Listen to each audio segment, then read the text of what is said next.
Steering wheel, somebody tell him to give it to me. There's something loose between my legs. I don't know. Let go! I'm heavier than a freaking boat. Nothing he's could say could make that any better. Yeah, nobody. No more radio for the rest of the race. I'm going home. Hello and welcome to another episode of DRS FC, an F1 podcast by soccer nerds. I am a soccer nerd, André Carlisle, but I'm here with two others. Eboni, how are you? I'm shocked for Yuki.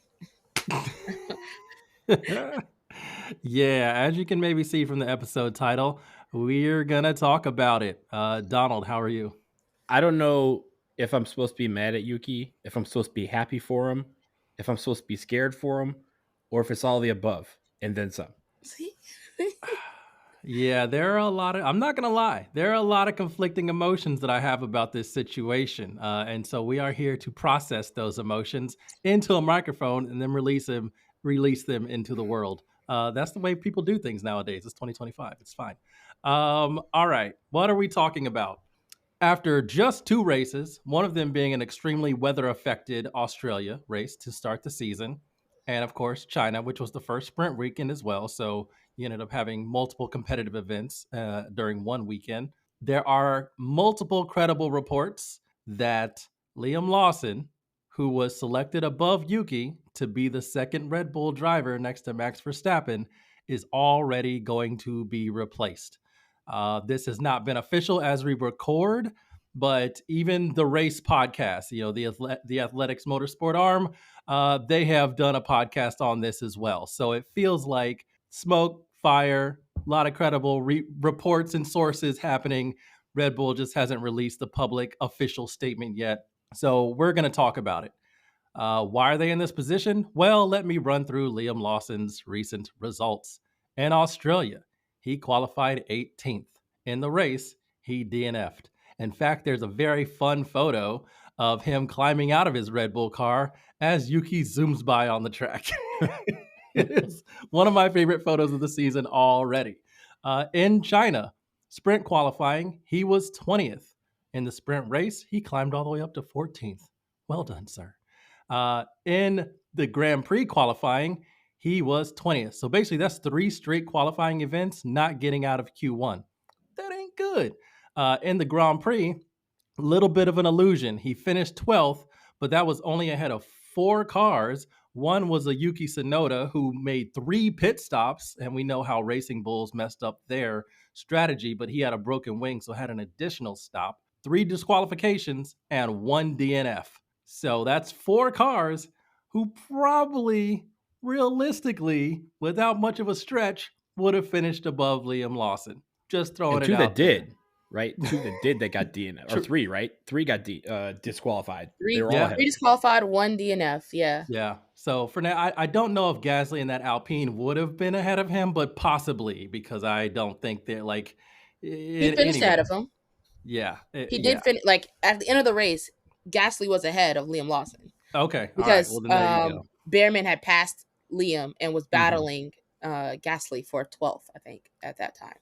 Okay, thank you. I appreciate. Okay, so then there you go. Yeah, there would have likely been 4 cars very much ahead of him, and of course Yuki should have been ahead of him had they not messed up their strategy. So that's not great, not great at all.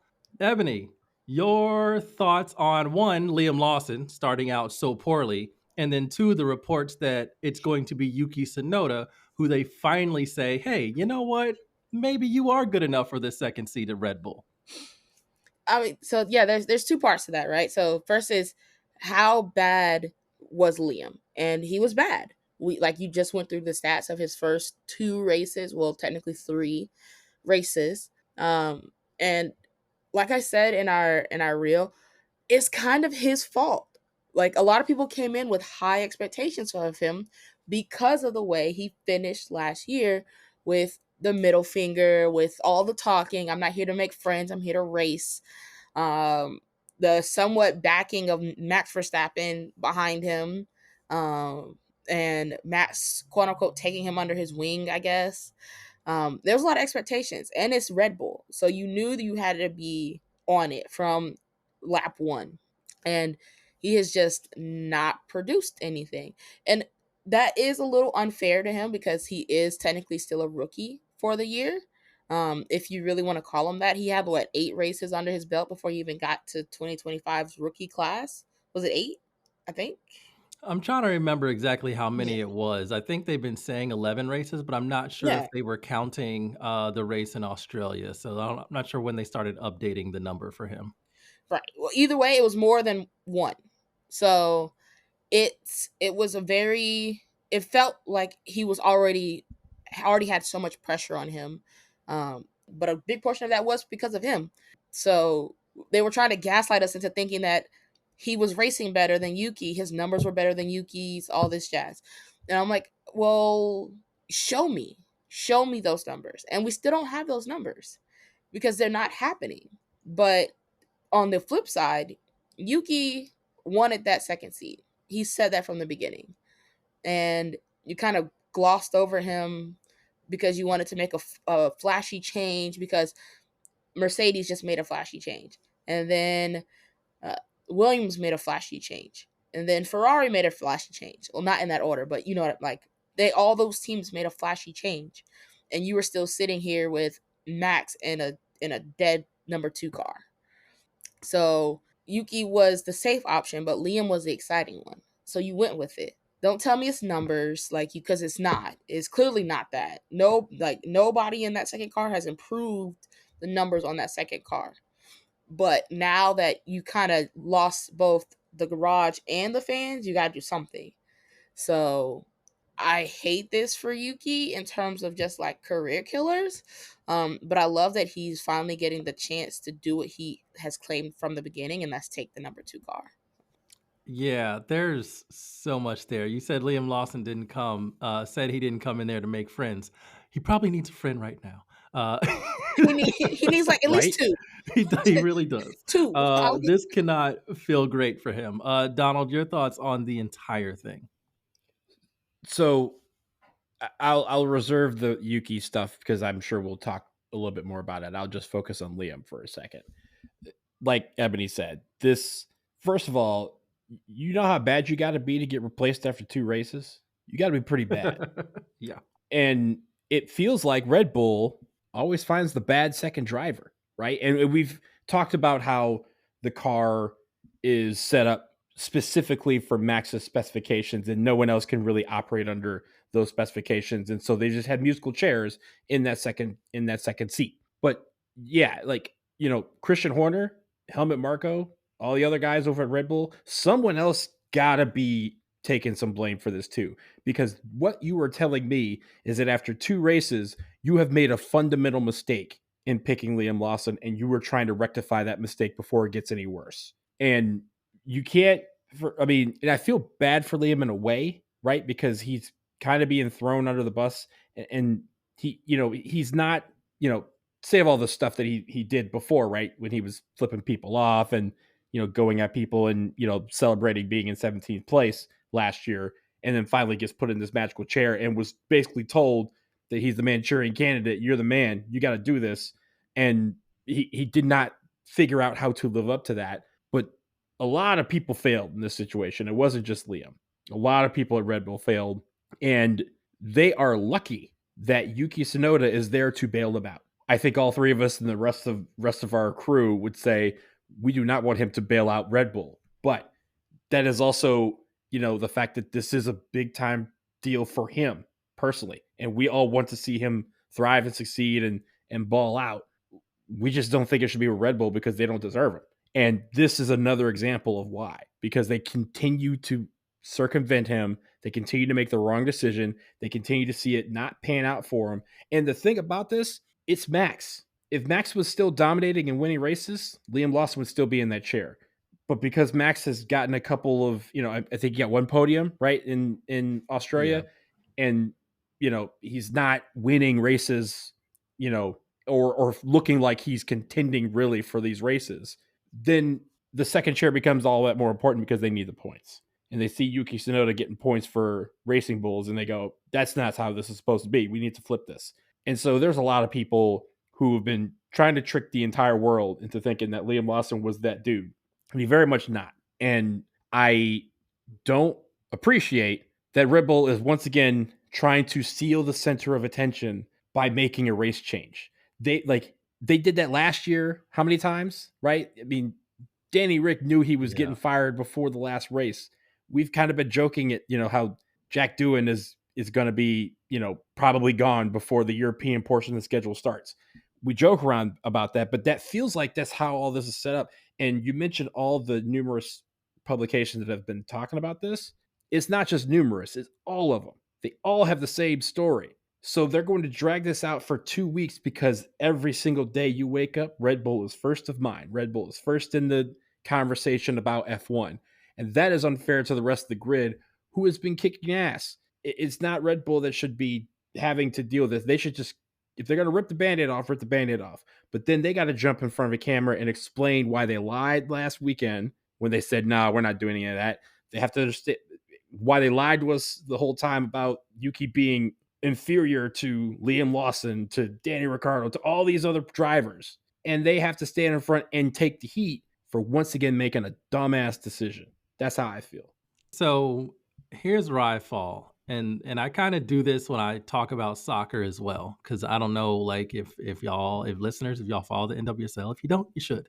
But Chicago Red Stars, they will always be the Red Stars to me, or the SARS, are their front office did nothing to really back the team this year. They didn't bring in enough players. They didn't really help. They didn't commit to their coach and the way that he wants to play. He kind of said, like, I'm hoping we can get some players in. And the front office is like, nah, it's going to be fine. Don't worry about it. And it's not fine. I feel like that's what Red Bull did with Liam Lawson. Because it's one thing to make a decision like, okay, we think this guy has a better long-term prognosis than Yuki. But even though he's had several Grand Prix races, how hard that car is to drive. You saw Checo just fall off a cliff. It ain't just that he decided to be a bad driver. Something is up with the car. Max told y'all something was up with the car. And it has come into the season after a break, and it's still a bad car. And it seems like it's getting worse because not even Max now can drag that thing to be competitive in decent conditions, not the rainstorms, not what was going on in Australia, to be on the podium. He was seconds behind. Obviously, we'll see if that continues, but you need a driver with some level of experience. You put a rookie into that car with barely any testing time, barely any ability to understand really what feedback to even give to make the car more drivable for himself, whereas Yuki can do those things. Lawson also has never done a competitive race in Australia or China. He has done races at Japan, plenty. And so they're getting rid of him ahead of a track that he knows fairly well. It just seems like they're doing so many dumb decisions and not backing him. And it's dumb decision after dumb decision. So you can't compound a dumb decision with another dumb decision. And it's what feels like they keep doing. Donald, you mentioned it. You can go back years with this seat to Daniel Kvyat, Daniel Ricciardo, Pierre Gasly, Alex Albon. It seems like the only drivers who survived, Checo Perez, are the ones who get out of the Red Bull system. Gasly and Albon still hooping, Albon picking up points in a Williams. Like it seems like you need to get away from, and they got to figure that out. The other thing I have to say though, real quick, again, if you didn't want to go with Yuki and you were thinking that, well, we'll just throw Liam Lawson in there, it will be fine. Did Carlos Sainz, wasn't he available? I understand there's beef between their dads or whatever, but who cares? You have like points to pick up. You have other things that you need to be worried about. And we know Carlos Sainz can give really good feedback and works well with engineers. Every single team he's been a part of has been better when he's left. You need somebody who understands racing, who has the experience to be like, okay, here's what's wrong with this car. Sainz was available, and because of bullshit politics, y'all said no. And then y'all said no to Yuki. And now you got Liam Lawson out here starting his like full F1 career looking like a clown because he's out after 2 races. That is, to me, all on bad management from Horner and Helmut Marko. They also have the fact that they didn't get a reserve driver, right? They could have done that too. if they knew that Liam Lawson could be this wild card, then get a reserve driver. Everyone else got one, right? And their reserve driver cannot be a driver driving for another team. I know that's their minor league system, but they can't operate like that. That affects the whole grid. You know who else has to be up the next 2 weeks figuring out when they're going to do this? Are the people who made the F1 intro video, right? They have to rename all the people. They got to reshoot all the shit. Like, poor people, like, and they have nothing to do with it, right? They just work for everybody. They work for everybody. And so at the end of the day, they got to sit there and be like, okay, now he's going to drop this on like 2 hours before practice, and we got to get this video reshot with them in new clothes. Like, get them in the studio, like right now, get this done. They don't have to wait for the perfect time to do this, but there's so many people who are affected by this, and they treat two teams on the grid like a AAA and Major League Baseball system, and they can just call people up, whenever they want. And that's not how this should be operating. I feel like the FIA, if I'm the FIA, I'd be like, look, man, like, y'all can't do this. Like, if you want to call in somebody else, they try to get Colapinto from Alpine, right? But like he's needed for doing. He's needed for doing in like 3 weeks. So like they're trying to call like, yo, you and again, this is where if I'm Yuki, I'm like, yo, you were calling the entire grit eating world but me. Like, why is it now all of a sudden? Oh, see, now you're the man now. And for Yuki, I'm also like, what assurances do I have that in 2 races, if I can't drive this raggedy ass car, that you're not going to sub me out? And because the next time they're not going to do a straight swap. They're going to find someone else to take his seat, and then Yuki's going to be completely out. That's what I'm worried about. I'm sure that's what you guys worry about as well. If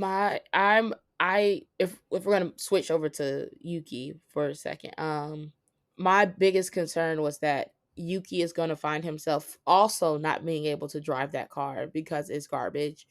But instead of 20th, he's going to finish like 15th, 14th, 15th, which is still going to be better. But like you said, they're going to replace him because they're still not getting the points that they need. So are you supposed to switch them back because neither one of them is getting it? Or are you kicking Yuki just out of F1? And if that's the case, then this is a terrible move for Yuki. And if I'm Yuki's management, I'm like, if he also can't drive this car, he gets to get his spot back at Racing Bulls because you messed up the first time. And now you're trying to make him fix it. Like, you keep telling us that they're 2 separate teams, but then you go and pluck a driver from the other team and put them in your car, and then take that driver and put him back. Which one is it? Like, I'm more scared that Yuki is not going to have a job by the time we get halfway through the season. And that's not even his fault. And at the end of the day, right, like, they're saying, I mean, all the reports are saying that they're going to send Liam Lawson down to Racing Bulls for him to get some seasoning, right? He's supposed to be the most seasoned rookie there is. He's supposed to get more seasoning, but that tells me that they still believe in the kid.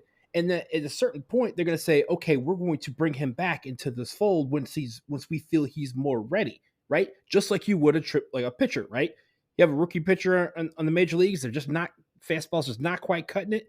You send him down to the minors so he can get some reps, get his game up, and then when you feel he's more ready, you bring him back up. And then what happens? They designate someone else for assignment, and that someone could be the guy who's been there 5 years who can't go back to the minors because that's how his contract works, and so he's out on the street, and he's looking for a new team. That's what's going to happen. And the thing about it is, again, they have gaslit us on every single thing about this process, including the fact that they dropped the same livery as last year. They did not change a single paint parcel on that car. And they said, this is a brand new car. No, it is not. It is Max's car. Max said, don't mess with my shit. And so they decided to just drop the same car. They may have changed an ounce of orange or an ounce of yellow on the Red Bull. They may have put an extra dot of paint on there, said, boom, new livery, brand new car, new details. Liam Lawson's going to take us to the top. No one is. And as long as they are doing this to feed Max's ego, it means nothing because Yuki's going to have to go through the same issues. And like we're all saying, he is not going to be afforded the same grace that Liam Lawson is getting right now. No, Red Bull is racist as fuck. Well, I mean, is Liam Lawson getting any grace? Because he got 2 races and he's gone. I mean, again, he's being sent down to the minors instead of being cut, right? I know they tried to, but that's the Red Bull way, is they try to find something better. But at the same time, he's still got a job. We cannot guarantee that Yuki's still going to have a job if the same thing happens to him, in Baku, something like that. Yeah, I think that's my thing with this, to be completely honest. Like, I get frustrated with Red Bull because you have something that nobody else on the grid has. You have a junior team lining up on the grid. How do you have a junior team and you're still getting this wrong? You can still get this wrong year after year after year and promote the wrong driver. I've got my own questions, honestly, about I think Max's driving style is so unique, and you have to you can't. He's kind of hater proof, even though I try. I do plenty of hating on Max Verstappen, but he's kind of hater proof because of the results. But for me, if you do one really good thing, and yeah, it's more than one thing, but basically the way that he prefers a car is unmanageable for everybody else. And to the point where he can be top 5 and they're not even getting out of Q1. Like we saw towards the end of last season with Checo as well. To me, they got to find some sort of compromise. This is development. This is a development issue. You have to. I don't know what they have to do. I've never ran an F1 team, so I don't know what the exact answer is. But I feel like if you just make 2 of the same cars when there's one Max Verstappen, and you know how difficult that is, that's completely on y'all. That nobody else can drive that second car, and now you're just churning through drivers and messing up people's careers because you can't find a way to make this work. And you have 2 teams. I mean, you have 2 data sets of 4 drivers plus any reserves plus 4 cars, previous cars as well. You have so much access to so much data. They should never be in this position. Never. It's just tremendous amount of mismanagement, and it feels so wrong that people keep getting caught up in this.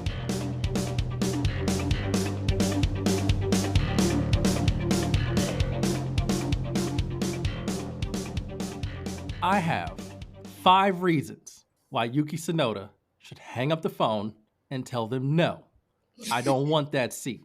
All right. First reason. Can number 0 be because we said so? Yes, absolutely. Because we said so. So that's the overarching. That's usually the end of a conversation. Exactly. That's it. But here, if you need some explanation, here are 5 reasons. 1, there is such a thing as too much dog, and all money ain't good money. So even if they're going to give you a promotion, all money ain't good money. When I say too much dog, do y'all remember rest in peace to the old Dave Chappelle? Do y'all remember when Keeping It Real goes wrong? Those skits? Mm-hmm. This is what this feels like. I understand, Yuki, you got all the dog in the world. You're like, give me that car. What did he say? He said it goes faster. So yeah, I'll drive it. I love that answer. But also, let's keep in mind, there's a long-term, a look here. There's been immeasurable damage done to several careers. That's point number 2. That seat and that car in particular is a career killer. Checo's gone, and now it's yeeted Liam Lawson. You can be yeeted as well. You have to make sure you're looking beyond. And also, you need to look outside of Red Bull, because point number 3, no more Adrian Newey. It's 50-50 on whether they're going to be able to fix this car. When he left, one of the issues that they had was he told them, don't go down this design path. They went down that design path. They ran into problems during the middle of last year. They're still running into problems, and it doesn't seem like they know how to fix them. So no quick fix is coming, and that leads into number 4. If there's no quick fix coming, that also puts a lot of strain on what they're doing for 2026 when all the regulations change. How much effort are they actually going to put into trying to fix this car, especially if it's not a quick fix, especially if it's not minimal resources to fix the car? So you're just going to jump in this thing, finish P15 or lower, and expect things to be okay, which kind of brings me to the last point. You need a seat for 2026. You need to get out of the Red Bull stable, period, which means you need to be showing off to every other team. You need to be showing them what you can do. If you're in that Racing Bull car, picking up points week after week, getting that car in a Q3 week after week, that's way more impressive than going in there and maybe you finish P12. maybe you finish P8 sometimes. That's like massive improvement over what Liam Lawson is doing. But how impressive is that really if Max is going to still have that car top 5? You know what I mean? So like you need to be on audition to make sure that you're putting your best foot forward and say, hey, listen, I know Lance Stroll has suddenly decided to care and picking up points, but what about me? I've got that Racing Bulls in Q3 all the time, right? That, to me, those are the 5 reasons he really needs to think about this, because it's way more than 2025 to consider. It's the rest of his career. There's also another thing that I kind of struggle with, but it's a thing that could happen given the first couple races of the year. Yuki has to understand, the same way we all already do, he would be there to be second. He is not there to be a good teammate. He's not there to be a good driver. He's not there to showcase his talents. He's there to be second. And I promise you, if there is a time where he's in that car and he is in the points and Max is behind him, they are not going to say, go on, Yuki, go and get it. Yep. They're going to say, drag your ass back behind Max and then protect him. And if there's a position, and we've seen it, right? I was just watching the race today from Interlagos in 2022 where Checo let Max pass, and then Max was like, I'm not giving him his spot back. He knows why. And crossed the line in front of him, and it affected Checo's standing in the drivers. And that's going to happen. Yuki is not going to take that sitting down, but he has to understand that is what they want him there for. They don't care about your talents. They just want you to be second to Max. If Max is 14th, you need to be 15th. If Max is 12th, you need to be 13th. If Max is 1, you need to be 2. And anything beyond that is absolutely unacceptable and grounds for dismissal.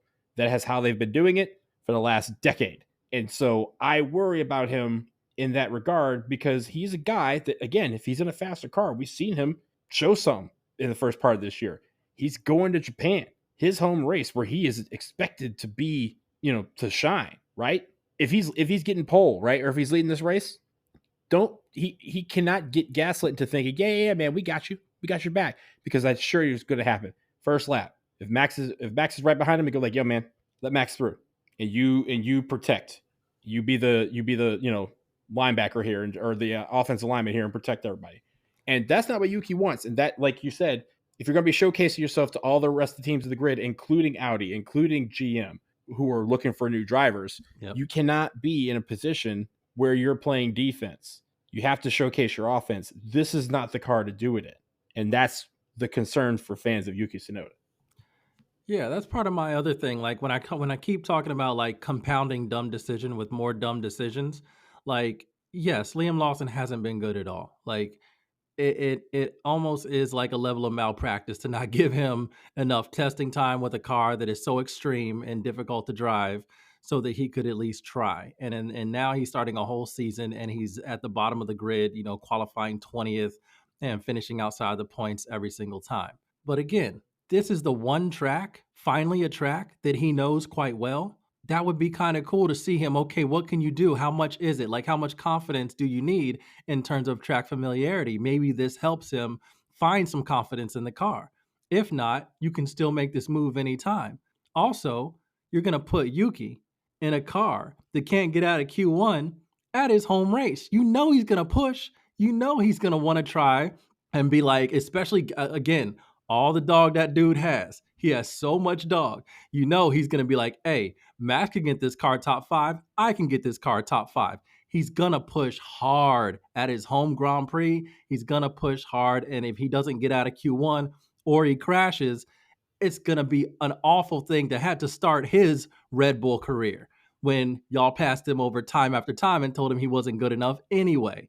Like, it's whole thing. It's just it's like, play the game of like, what's the dumbest decision that could be made right now? And that's the one that they're going to do. And every single time, just like, when are y'all going to learn the lesson? When are y'all going to learn lessons and stop making the dumbest possible decision? I feel so bad for the people who have to do the F1 intro over again. They just spend all that time doing it to prepare the season, and after 2 races, they got to start over. This is my fun. This is why I love this with Donald, because Donald's like, and another thing, they're gonna have to change the intro. I'm looking out for the people. Yeah, there's literally they're sitting there like, why am I in it? Like, Why me? Why I have to sit here and put work overtime because of their mistake? I didn't Right? mess Because this up. Christian This Horner looks and Helmut great. Marko being weird. Now I gotta reshoot a whole intro. We just did the thing. It's only 2 races old. Now it's already outdated. Like, yeah. They should put the asterisks in the corner so previously recorded or something like that. Recorded prior season. Like, nah, man, I'm not doing this right now. Like, you guys, because here's the other thing is now they're like after a couple races they got to switch it for Jack. A couple more races they may have to do this again. So they're probably like, you know what? Let's just hold off until Jack gets switched out, and then we'll just do like reshoot the whole thing for the summer. No. Just go ahead and record everybody in every suit just to be safe. Just to be safe, so that you can go. Just be like, Lewis, put this Sauber suit on. We know it's weird, but just do it real quick. Just in case. Lance, can you get out the shot? Can you get the shot, please? Yeah. Oh yeah. So here's we are at like a half hour, so I don't want to go too long on this, but I do want to talk about one other aspect of this, and to me that's 2026. So as we know, and as I said, like regulation changes happen, big regulation changes happen. Everybody's kind of assumed that with Honda leaving Red Bull and going to Aston Martin, they might be pushing for Yuki Tsunoda to get into that seat. Maybe Yuki knows in the background, like that's like kind of a concrete thing. Maybe, who knows? But let's assume right now that we don't have that information. So let's assume right now that there are several open seats. If Yuki Tsunoda gets in, and this is what I mean about a career killer. If Yuki Tsunoda goes to that Red Bull team, makes like what, a 3 to 4 grid spot improvement over what Liam Lawson is doing, but that's about it. That's about all he can manage, especially because he has had 0 time testing that car. So he has no idea what to expect when he hops in there.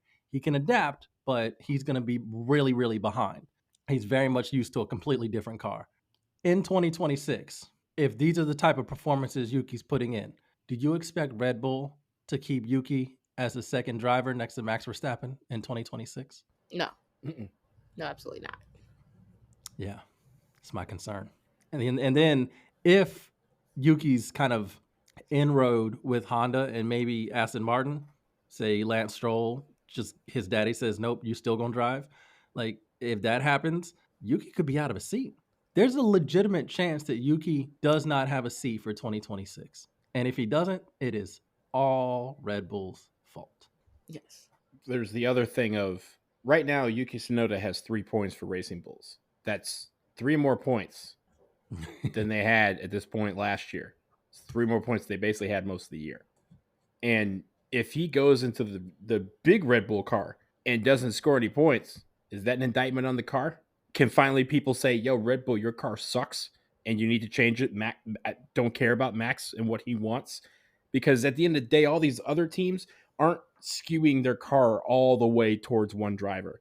They're making it so both drivers have a chance to use the car to get the maximum amount of points. Even Haas, right? Haas has looked terrible this year, but they ain't changing it for either one, right?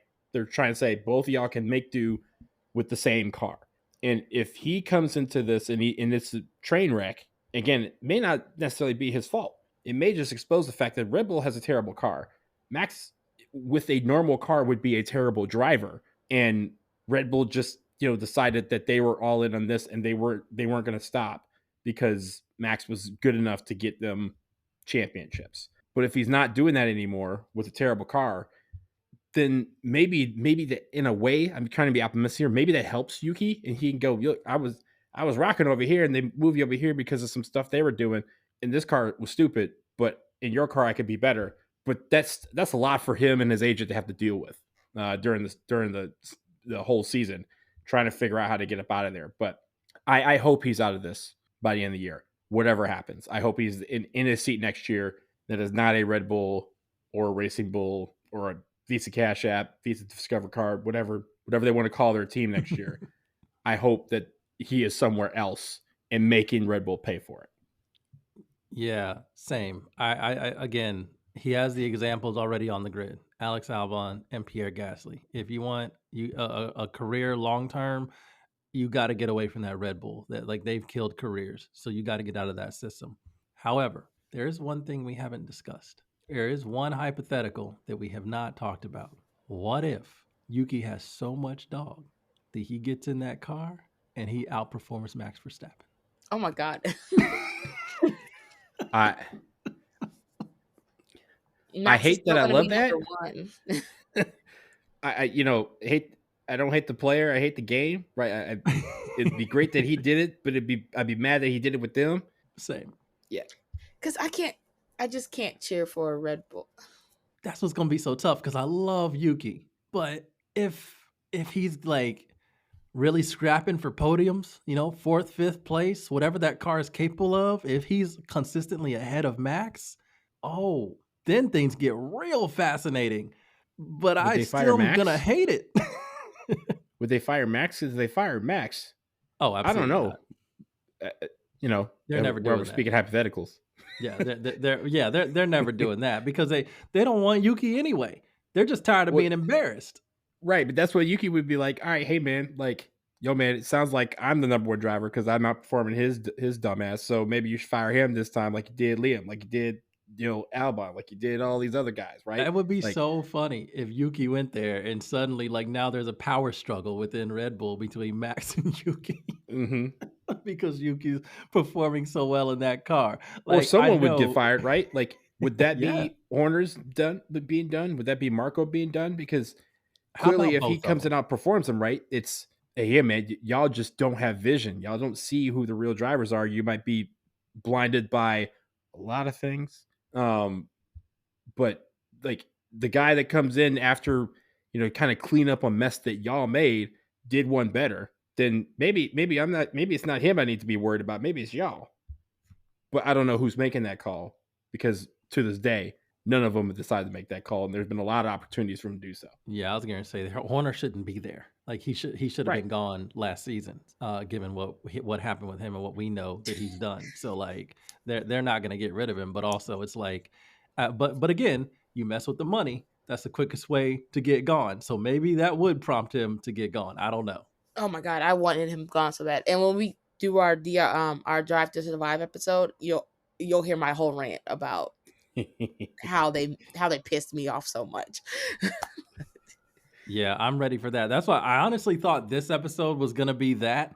But when we had all the rumors about Yuki going to Red Bull and Liam Lawson being out after 2 races, I was like, well, we got to talk about this because this seems like a massive story. And it does feel like something that's actually going to happen. It's not just rumors.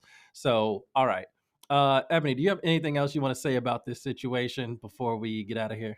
I can't wait to own a Yuki Points shirt. That's all I got. Okay. Fair enough. I'd like a Yuki Points Racing Bull shirt. I don't know how good I'm gonna like, how much I'm gonna like a Yuki Points Red Bull shirt if it happens, but we'll see. Donald, what about you? Free Yuki. Yep, that's where I'm at. In fact, that just might be the title of the episode. Just hashtag free Yuki. We've probably done that before, but I don't care. I'm gonna do it again. I do like Yuki. No, I do like that. I really need Parker Posey to give me a little bit of audio of her doing that because oh my God, this has been the funniest. Like without Jennifer Coolidge, who by the way I love her, but I feel like I'm done with her character on that show. Like give us a break. So I was very glad she wasn't in season 3, but you needed that comedic. We're talking about the White Lotus if people don't know. Okay, I was like, I don't know what show this is. Let's say I've been seeing it, so. Okay, well, there you go. But like they needed that comedic aspect of it, of just a really funny character. And Parker Posey has absolutely nailed like the pill popping North Carolina wine mom. She is Wait a minute. hilarious. Yes. No, you need to watch the show. She is funny as hell in the show. It cracks me up. I will never say tsunami the same again or Buddhism. I will never say it. Any of those words, I'll never say them the same again. It's tremendous. Well, now I have to watch it. Yes, you do. You absolutely do. Everybody needs to watch this. It's amazing. I do have one question. Yes. This is a big move, and we're soccer nerds. What move does this compare to in the soccer world? Oof. So this is the problem because you have such a unique situation. You basically have somebody who's like the young hot shot who's supposed to be good come in and be trash, and then them go and get the not young but kind of like in his prime dude that they kept overlooking. Like it's such a thin like needle to thread. I don't know. I got it. I got it. Okay. Gio Reyna and Luna. Oh, Donald, your thoughts? Because I don't know enough to know about this one. I like it. I don't know. I think the jury's still out on that because it's not like a straight swap, right? It's like, not a straight swap, but it's the hot. That's like a replace in the lineup.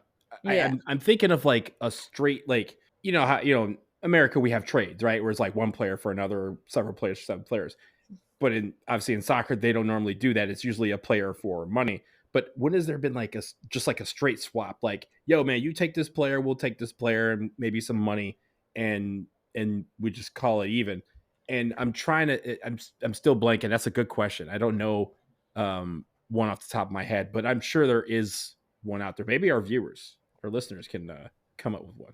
Yeah, I would say drop some options because it is such a unique situation. I'm sure there's been like some team has gone all in on like their academy star or whatever, and then just completely destroyed his career and been like, well, never mind. So like would it be Taylor Smith and Crystal Dunn? Oh, possible. Yeah, that's not a bad one. That's not a bad one. It actually. Or did someone get traded? It, you know, because I'm thinking like, you know, in basketball, like Luka Doncic and Anthony Davis is one thing, but it's like trading, you know, a star for a rookie, and you're like, oh, this rookie's gonna be the man, and you're like, I don't know, man, you traded a bona fide star, and then that rookie was trashed. You're like, actually, no, can we get the old guy back? Can we get the guy that was actually producing back? And I'm sure there's one in that for soccer. I just can't think of one. I'm sure there's some MLS. No, that sounds very Nassau. It's a very, very, very, very Nassau. It sounds Nisa. I was going to say it is a really tough one to think about. It's such a narrow thing to thread because there's so many, like the elements are tough. The elements are very, very tough. I might have to think about that one a bit because like I can think of some instances where like they brought in like an older veteran player or something, or somebody who used to be with the club, but he's a little bit over the hill now, but you know, they needed to get the experience back in the team or the leadership back in the team. It's not quite that because Yuki's not that type of driver. He's been in F1 for a bit, but he's still in his prime, you know? So it's a tough one because you're really looking at like a really young, like first year player coming in and being like, we're putting all our hopes in this dude. And then being like, what? Less than 5 games into the season, never mind, or at least one transfer window, and you're like, never mind, we're gonna bring in this dude who we probably should have got anyway. We were kind of tripping, y'all. Sorry. Like I don't know. I can't. Yeah, if y'all know of something, hit us up on Blue Sky. Hit us up on Instagram. We'll try to share some if we get some good ones, so maybe we can debate it a little bit, or just we'll definitely amplify it. So yeah, let us know. This is gonna be a tough one. All right. That's it. We'll see. It'll be hilarious if after all this, Red Bull decides, we're going to keep Liam Lawson. So, you know, we'll see what happens. But we're still dropping the episode. Yeah. The episode said we're going to stand by everything we said. All right. We stand on business. But, you know, we'll see what happens and we'll kind of wait for it. By the time we do the Japan preview, hopefully a decision has been made. We'll drop that next week for y'all because we do have that is the next Grand Prix that is up. Very interesting track. Eager to talk about that. But for Eboni and Donald, I'm André Carlisle. Vroom, vroom. Yuki, no.